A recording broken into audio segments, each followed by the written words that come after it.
one of the things that became apparent to me once it was kind of like, right, these files are coming out, was, well, of course, they're going to have to redact things. They're going to have to redact victims' names, right? They are probably going to have to redact, as you're saying, well, we can't mention that because that's part of an ongoing investigation. Investigation. And for me, when we think about what the public wants, if anything is redacted, people are going to say, oh, well, that's clearly insert politician's name here on left or right. It doesn't really matter. People say, well, that's hidden, that's hidden, that's hidden.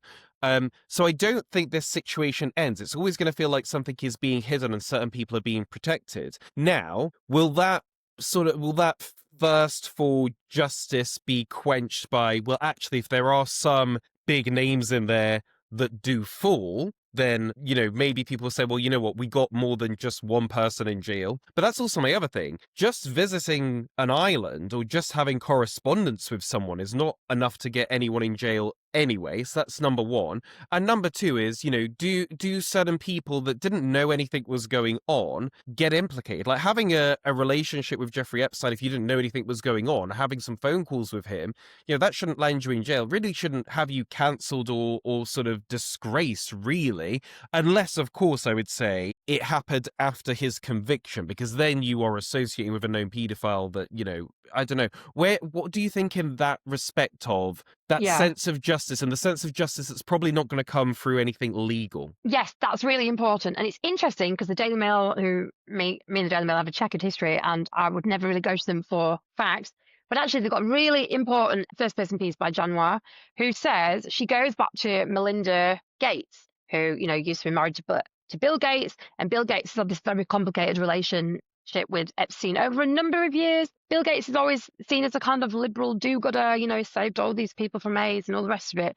But what Melinda has said is actually from the first meeting she had in Jeffrey Epstein's townhouse with his first edition of Lolita in the corner, and then a chessboard full of naked young women, and other very clear signs that this guy was up to no good. I definitely had nefarious intent or interest. Her spidey senses were all going off when she met him, and she said to Bill, don't have anything to do with him. And Bill ignored her for the best part of 15 years.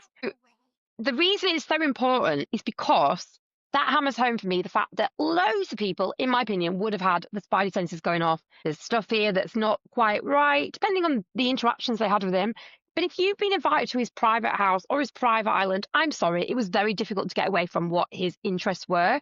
And I think it is really on you. But what I'm coming back to is the sense that I don't think it's going to have an impact. And that really kills me, because we don't take victims of sexual assault or rape seriously. We don't take children's sexual abuse seriously in the world. We don't. And I think it'll just be like, oh, the powerful do what the powerful are going to do. It's terrible, but what you can do about it. Like, I think that'll be actually what happens. And that is so upsetting. So Yeah, upsetting. it's an interesting point you make, and obviously both you and I work in broadcast media, right?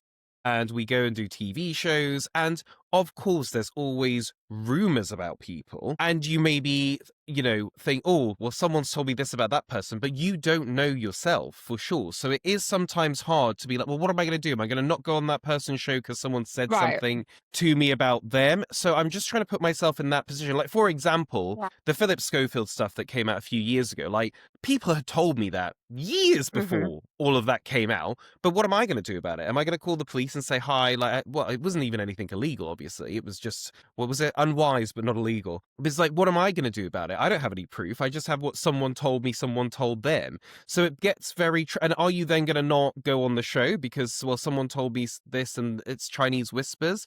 So Right. it And gets a bit tricky. system, yes. And the system is full of people that have abused their power, right? And the system can be not just media. It can be law, actually. It can be the police. It can be education. It can be the military. The people that I think is this is not meant to be a conspiracy theory take, but I think it's very true that at the top of any kind of organization, where in particular you get mainly men with unchecked power, you get bad behaviors. I think that is just a truism. And kind of what people have said, I mean, I know Rory Stewart got lambasted for going on Newsnight and saying, what you do about Epstein is why you're just going to have to one guy kind of thing. The point being that a bit like what's happened with Prince Andrew has been used as the fall guy for anything to do with Epstein in this country. Prince Andrew will be one of dozens of people implicated, with probably more evidence to come, which would actually give a very good reason for cancelling, excluding them, removing them, a bunch of things. Obviously, the difference with Prince Andrew is that he had a royal title and was getting money from, the royal person, all the rest of it. But my Mm. point being that one person tends to be used as, the fall person, but there'd be a bunch of other satellite candidates around them that have committed either equally or nearly equally as worse, I won't say the I word crimes, but behaviours, right? And so we always pick one, we pick the scapegoat, don't we? And we sacrifice them. But there's going to be a bunch of people. And that's when people lose faith that there's anything positive to do in taking action against these people. I agree. I think people need this, right? People need to see that you cannot be rich and powerful and go around doing the most horrific things to people, that there has to be justice. Yeah. And realistically, right now, there is one woman in jail. I mean, the sad reality is there are going to be people that will get away with it. There are going to be people you can't prove. There are going to be people probably not mentioned in the files that will get away with it. But I think that it's almost like the balance of scales, right? It's like, but we need more people to pay for this than have currently paid for it. I did actually want to get your take on, because with your sort of journalist hat on, I mean, the whole Epstein Files, it was kind of like, we've got them, we're not going to release them. Then there was kind of, there are no files. Like, what do you mean? Then suddenly there are files and they can't release them, and they are releasing them. But it's interesting how I feel like at one point it was the list. There's the list. And now there's the files, which is slightly more, well, anything could be in the files. Have you read anything into that of like how we've kind of shifted from sort of what I assume would have been a list of names of people and dates that they went to, oh, well, this is just sort of the files. It could be anything. It could be tax returns. Well, if you think from Donald Trump's perspective and the Republicans' perspective, it is in their interest to create a broader group of people that can be nefariously implicated with Epstein, right? Because it takes the heat off them. So when you have a list of people that have had loads of encounters with him and may have done a bunch of illegal, potentially, or otherwise stuff with him, that seems quite straightforward in kind of going down the list. Obviously, what lots of people are saying is that Donald Trump is one of them. The idea is that if all of a sudden there's a body of, I don't know, a load of people who are from across the political spectrum, it will just take the heat off. At the end of the day, Trump is going to do anything he needs to do to protect his reputation, whatever the truth is. And he has way too much power to do that. So we can't even trust the political process that is exposing certain names. We just can't. What do you say to the other side of that argument then? That if Trump was in the files, Biden would have told us? I just don't think it's true, because I just don't think it matters, actually. Because my personal belief is Trump is in the files. My personal belief, right, is that I strongly suspect Donald Trump has done all kinds of very nefarious, illegal things for many years outside of Jeffrey Epstein and with Jeffrey Epstein for lots of different reasons from lots of different source material. I mean, he's been alive a long time. There's a lot of material out there, right? But the point is that he's so well associated and so rich, it doesn't matter. It won't touch him. It'll never touch him, right? And I guess like what I think I want people to take from this whole episode isn't a kind of, right, we need to go after X, Y, and Z. It's we need to start asking ourselves basic questions about how power and abuse, particularly sexual abuse of children and young people, works in our world, not just our society. We need to start calling it out on a micro level, because that's how you stop it going up the macro, for me. No, I couldn't agree more. I think you've summed it up nicely. The only other thought I had on this was like, oh my God, like, can you, some of the people in the list, what if it's, famous people that we know? Because I think a lot of people expect this to be sort of politicians or people we haven't heard of. And it's like, no, it could be big movie stars where you're like, oh my God, I can never watch any of these classic films anymore, or songs or things. It actually could be one of those things that's like, oh, it might really taint how we see certain cultural things. But it should. I mean, if they're guilty, then it should, right? But we'll never. But the point is that probably with a lot of these people mentioned, there's not going to be enough information for us to think, well, that person should have been tried in a court of law for X. Like, it probably isn't going to be like that.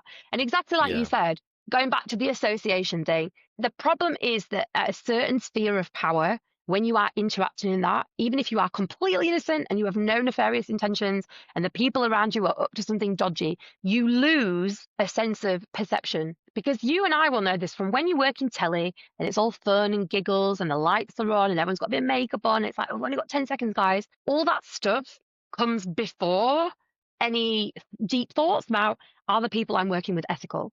And it almost doesn't matter, because you can't answer the question. And if you can't answer the question, then you literally have a yes and no decision to make about, do I work with them or do I not? I mean, it's It's what happens in our particular industry and happens at a certain echelon of power. So it's kind of like if you go into play in this industry, you've got to be ready for the fact that certain people may not be that nice. Just final one on this topic before we move on, actually.